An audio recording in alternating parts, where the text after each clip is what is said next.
Hey, this is Eric Martin from the band Mr.Big. You know, the handsome one that stands right in the middle between Billy Sheehan and Paul Gilbert? Yeah, short and handsome. And we're back in the music press.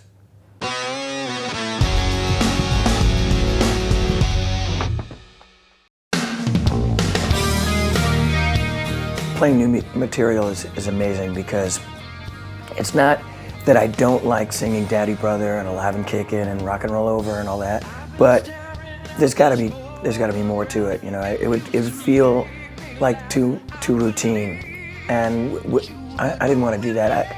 You know, when we first started this new album and this new tour, I was so thankful that we had something new to say, you know, and not do like a nostalgic act or like, you know, in America they call it heritage concerts, you know. And so to bring something new to the table for a new generation, because, you know, I mean, a lot of the folks that are coming to the gigs are almost like three generations of people, you know, 80s and 90s and 2000. I mean, you know, you got the 80s crowd comes and they're still wearing the clothes, you know. They're still wearing pretty much the clothes that we're wearing too. And then the 90s kind of get a little hipper kind of thing. And then the new generation, they're probably, you know, they got their CDs and they're looking up at the stage going, who the hell are these guys? No, that's not true. But they're going, wow, you know, some of them are, this is their first introduction to Mr. Big, this new album, What If? And it's a collection of like some great rock and roll songs, and it's indicative of the Mr. Big sound. So, yes, I am very happy. Now I wake up with your... You know, yeah, I've been in the music business for 1,000 years, actually. I'm a 1,000-year-old man. And I look pretty good for my 1,000-year age. The key to my success or longevity is sleep. You know, you can practice all you want to, and that's great.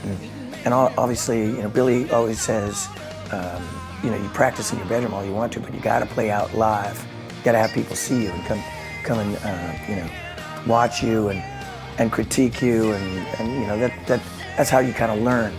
But for me as a singer, you got to get enough sleep. You know, you got to put the booze down, put the cigarettes down. Don't ever see those people again or those vices again. But by now, I know it's rough, but if you want to be a great musician and a great singer, and you know, give 100% to an audience every night in all kinds of different time zones, you gotta get some sleep and you gotta stay healthy.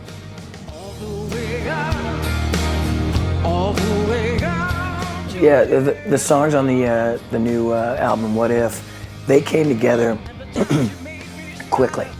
You know, all the other albums we've done, I think we spent too much time, like when we'd write the songs, and we'd go, hey, what do you think of this? And that doesn't kill me. Go back to the drawing board and dissect them, and we would tear apart tunes, like you know, tear apart, you know, like you're building a car, and we would start from scratch and keep building it and painting it different colors, and sometimes your first impression is the best. It's like, hey, is this song gonna make it or not? It's not gonna make it, write a new one. And so on this album, we had in a way you could say it was a luxury, because I hate being under that writing song scrutiny screen. The way we wrote on this record, so we only had a 2-week window. Kevin Shirley, our producer, only had 2 weeks to record us.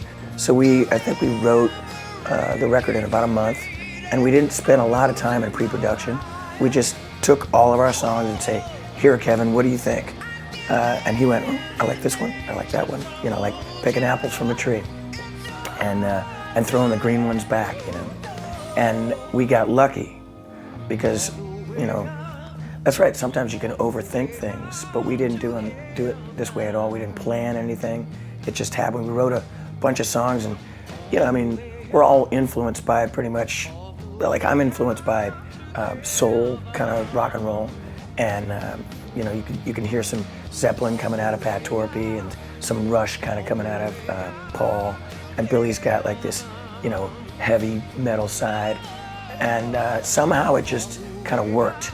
You know, we really got lucky for the first time in our miserable little lives. No, not our miserable lives. It's like now it's like quite the opposite.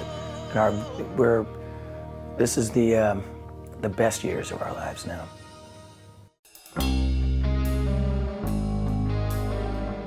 I try not to talk so much, but that can't be helped because I've given myself a nickname, Mr.Big Mouth.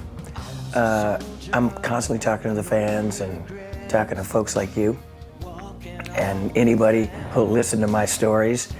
You just really gotta rest. I said it earlier, but sleep is the key. But yeah, I mean, I always sound like this. I always say, people go, oh man, are you okay? I just have this voice, you know? It's like, probably like I just knocked back some whiskey, smoked a few doobies or something, you know?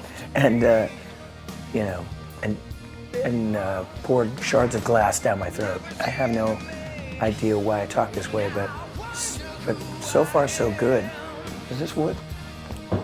Yep, so far so good. I'm singing like a champion. Like during the day, my energy is, I'm constantly in a different time zone. Since April, we've just been in different places, and it's hard to catch up on some sleep stuff. But I'm so thankful that Mr. Big got back together. So since 2009, I've been thanking those lucky stars, and the adrenaline just kicks in, and it's on 10, and you know, and also the fact that we have a friendship on fire now, and it's great to come to work.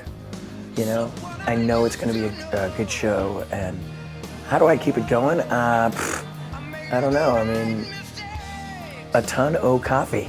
I don't know. I like the espresso here, but yeah, it's pure adrenaline.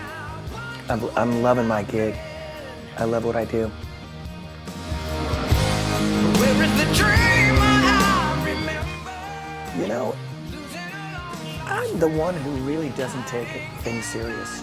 So I was gonna say not take things so serious, but I'm the class clown of Mr. Big, and I'm the class clown in life. So I don't know, maybe not try to be so funny all the time.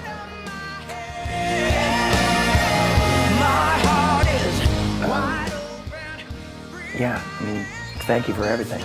Thank you for, you know, keeping the torch burning for Mr. Big and our music. And actually, you kept the music alive a lot longer than we did, so we owe you big time.